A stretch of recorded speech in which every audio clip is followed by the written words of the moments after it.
I can't sell them. I can't sell them. Ugh, they just won't sell. What am I supposed to do? I feel like tossing these cars into a ditch, sending them all the way to the crematorium, or scrapping them entirely. These are cars traded in for just 3,000 to 5,000 yuan after selling new ones, yet no one wants them. The better ones, sure, those still have a chance, but the cheaper they are, the less interest there is. It's all just scrap metal now. Look at how many there are in the back. Every one of them came from trade-ins for new cars. Since early last year, Chinese car manufacturers have been locked in a fierce price war. The competition in the new car market has been intense and has inevitably spilled over into the used car market. With the constant price cuts in new vehicles, selling used cars has become increasingly difficult. I never imagined the Geely Xingyue would be this hard to sell. At a Forest dealership, you'd wait 5 to 8 months for one, but I've got them in stock, ready for immediate delivery. They come with a 310-kilometer range, or even 410 kilometers. Whether you want the basic version or the premium one, I have them all. You can even choose from various colors, but they're not selling, just not selling at all. Think about it. China has over 1.4 billion people, and Shenyang alone has more than 10 million. Yet my showroom doesn't even have a single visitor. I'd be happy just to see a stray cat or dog at this point. My warehouse has over 600 cars gathering dust. Now the lease on the warehouse is about to expire. If you're eyeing any of these cars, hurry up and come over. Come on, customers, where are you? Show up from all directions. I need orders. I need to sell cars, luxury cars. With the decree of the immortal Taishang Liaojun, make it happen now. Just a few days into 2025, a new round of brutal price wars has already begun in China's car market. To be precise, the battle never really stopped at the end of 2024. Starting in late December, automakers like BYD and Tesla kicked off the new year with price cuts. As other brands released their 2024 performance reports, they joined in with their own discount campaigns. For Chinese automakers, there seems to be only two options. One is to seize the moment and follow the price cut trend in hopes of boosting sales. The other is to stick to the original plans, which is almost like waiting for failure. Realistically, very few brands have the financial strength to take the second path. Most companies are now competing fiercely to attract potential customers and secure orders. More than 30 automakers or brands have joined this battle.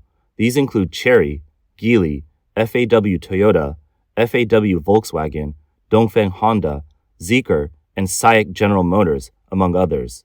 The discounts vary widely, from limited-time insurance reductions and cash rebates to trade-in subsidies and government incentives. These range from a few thousand yuan to tens of thousands. Some luxury cars are even discounted by as much as 200,000 yuan. More companies are expected to join these promotions, with even greater discounts likely on the way. Can you believe it? Now you can get an automatic business car for just over 50,000 yuan. It originally cost more than 120,000 yuan. Even at 70,000 yuan, it was already a steal. But now, with subsidies, it's just over 50,000. The car this woman is promoting is a Maxus G50, a model under SAIC Maxus Automotive. Despite having the backing of a major company like SAIC, its sales have been lackluster and its brand recognition remains weak. It's no surprise that a car originally priced at 120,000 yuan is now discounted by 50,000 yuan. However, such a steep price cut clearly shows how much they're willing to sacrifice. Another example is the Geely M Grand, which has set its New Year promotional price as low as 49,800 yuan, the lowest in the history of China's A-segment cars. With additional subsidies, its base price can drop to just 24,900 yuan. These aggressive discounts have led many to comment that automakers seem to have gone crazy in their quest for sales, asking, are they ignoring profits altogether? Geely slashed the price of its M Grand to compete with its biggest rival, the BYD Qin Plus, aiming to claim a share of the A-segment car market. On December 27th last year, BYD took the lead by announcing significant discounts for two models, the second generation Song Pro DMI and the Qin Plus EV Glory Edition.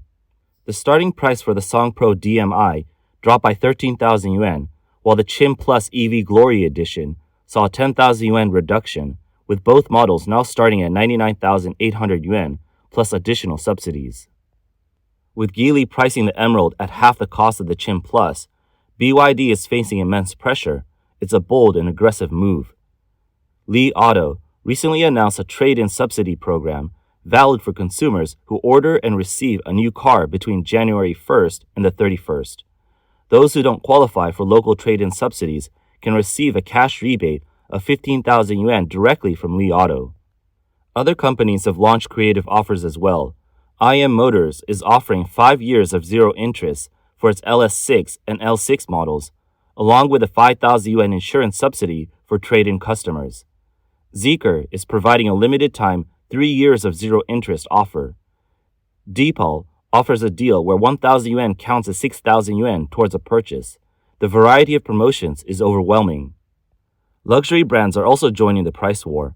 BMW, Mercedes-Benz, and Audi are offering discounts on various models.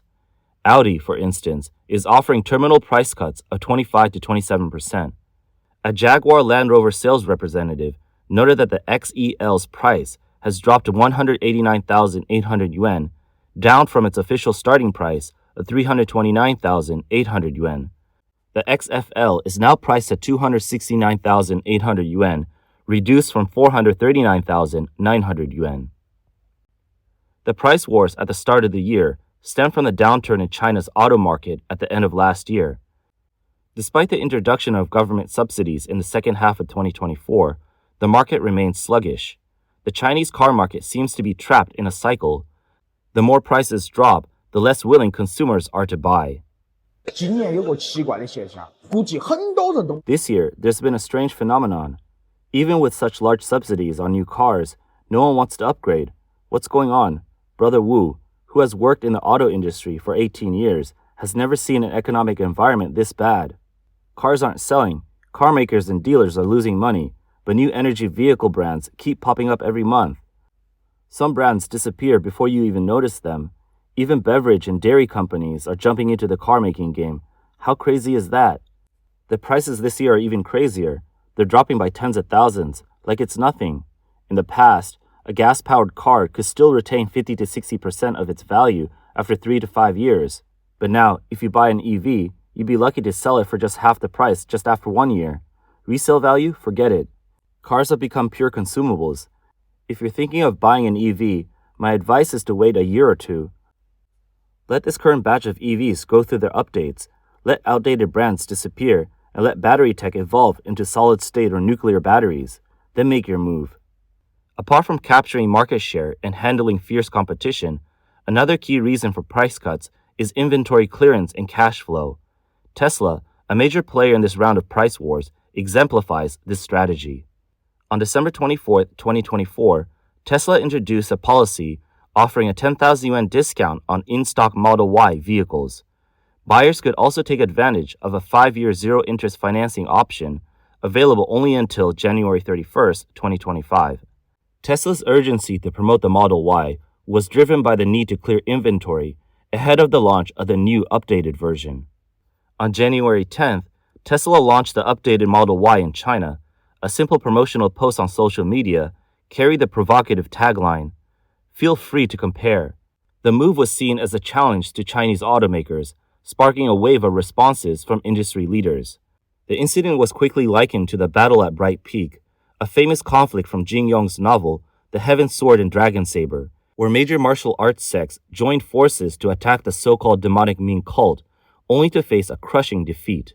Xiaomi CEO Lei Jun was the first to respond to Tesla's post. His reply, a brief "all right then," marked the start of an industry-wide exchange. Though simple, his response was seen as a signal flare, inviting others to join the fray. After Lei Jun responded, automakers like Lincoln Company, Zeekr, Avatar, and Letec followed suit, posting their own responses to Tesla. Lincoln Company replied, "Never seen demand like this. We're ready." Zeekr kept it brief with a simple OK hand gesture. Huawei's executive director, Richard Yu, also joined the discussion by reposting Tesla's announcement. He took the opportunity to highlight Huawei's Aito M7, saying, "Look at the data. The Aito M7 still leads the way. Once the vehicles arrive, We'll see how the Aito M7 compares. This wave of online banter targeting Tesla attracted widespread attention. Some commenters brought up Huawei's earlier claim about its first car, the Seres SF5, which is touted as a Tesla Model 3 rival. They questioned whether anyone even remembers that car today. Others remarked, Tesla never wins online, but it never loses in sales or profits. It seems that these comments were spot on. The outcome of this so-called battle at Bright Peak quickly became clear. Within 36 hours of the new Model Y's launch, Tesla received over 50,000 orders in China. This happened during an intense price war in the market. Despite not participating in the price cuts, the updated Model Y launched with a price of 13,600 yuan higher than the previous version. This strategy not only made the older model seem like a bargain and helped clear inventory, but also ensured strong profit margins for the new release.